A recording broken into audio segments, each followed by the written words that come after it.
Naiinis ako, sa totoo lang.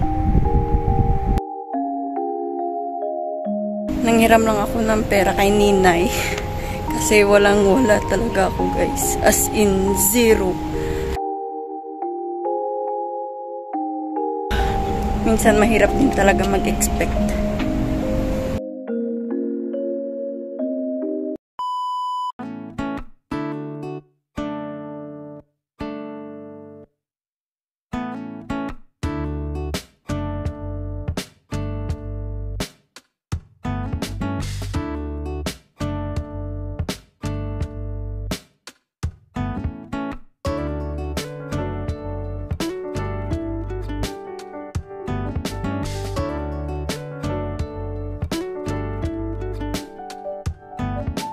Hi everyone, welcome back to my channel. So today is Sunday and andito pa ako sa bahay.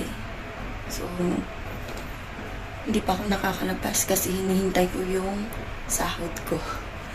Dapat kasi kahapon pa siya nagbigay pero hindi ko alam kung bakit hindi nila binigay kahit alam nilang holiday ko ngayon. So hihintayin ko siya kasi kailangan kong magpadala sa kapatid ko.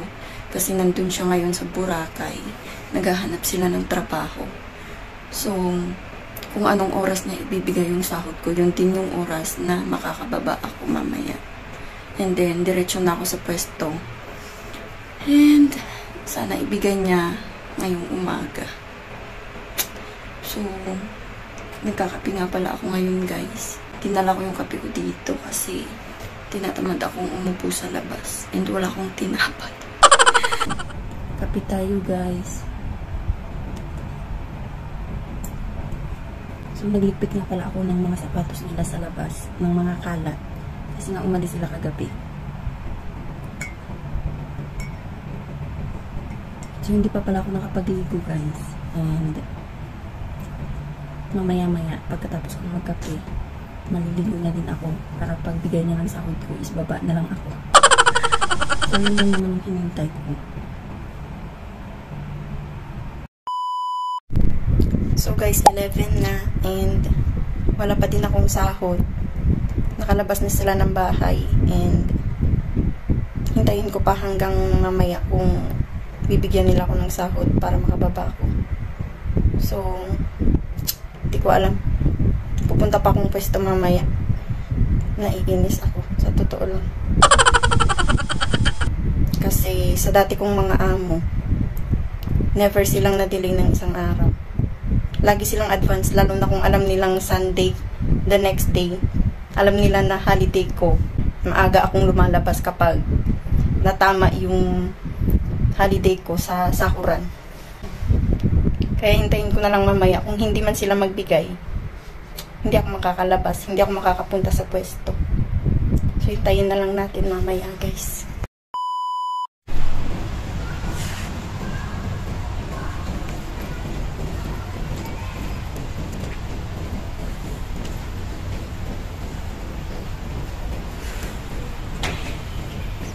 So guys, kakalabas ko lang and nanghiram lang ako ng pera kay Ninay. Kasi wala talaga ako, guys. As in, zero.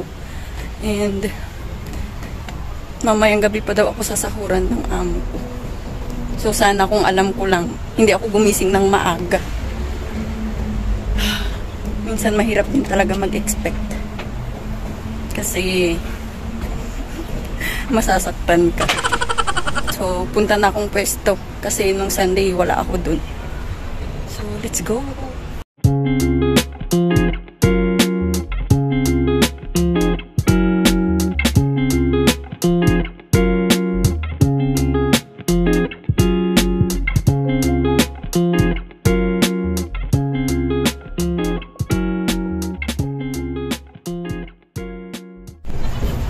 So, andito na ako sa Central, guys. And gumamit ako ng sunglass kasi sobrang init kanina doon sa may TST. So, malapit na ako sa pwesto.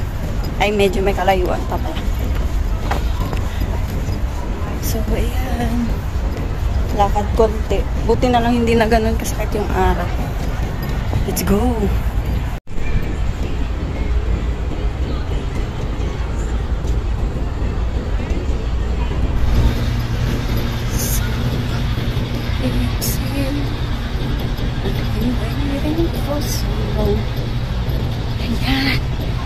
init.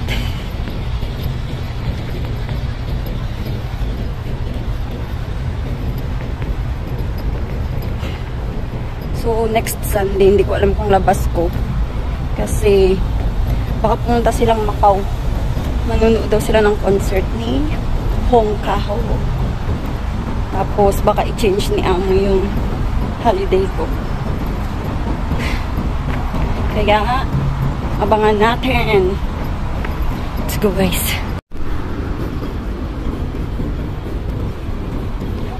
So, ayan. Tawid lang tayo dyan. And, konting kembot na lang. Nasa pwesto na tayo.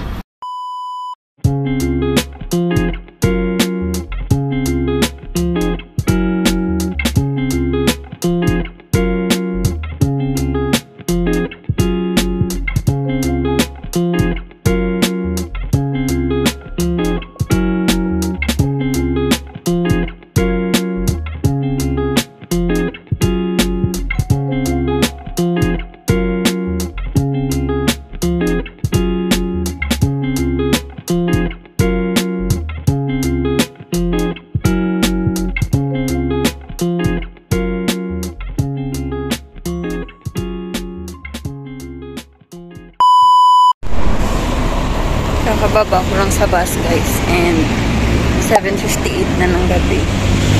So, dadaan muna akong 7-Eleven kasi may bibilhin ako and hindi ko alam, pagod na pagod ako, guys.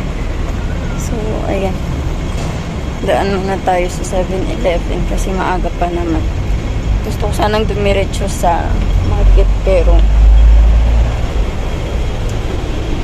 gusto ko na din kasing umakyat ng maaga para makapagpahinga ako. Nakatulog ako sa bus, guys. Masama yung pakiramdam ko. So, after ko dito, akyat na din ako. Guys, andito na din ako sa bahay. And, tapos na akong maligo. So, pagdating ko dito, may bisita pala sila. Kasama yung kaklase ni Alaga tsaka yung nanay niya. So, ayan. Tapos na naman ang ating holiday. So, magpapahinga na ako, guys. Tatapusin ko na ang video. Thank you, guys, sa pagsama sa akin. Please like this video if you enjoy. Please subscribe and I hope to see you on my next video. Bye, guys. Stay safe, everyone.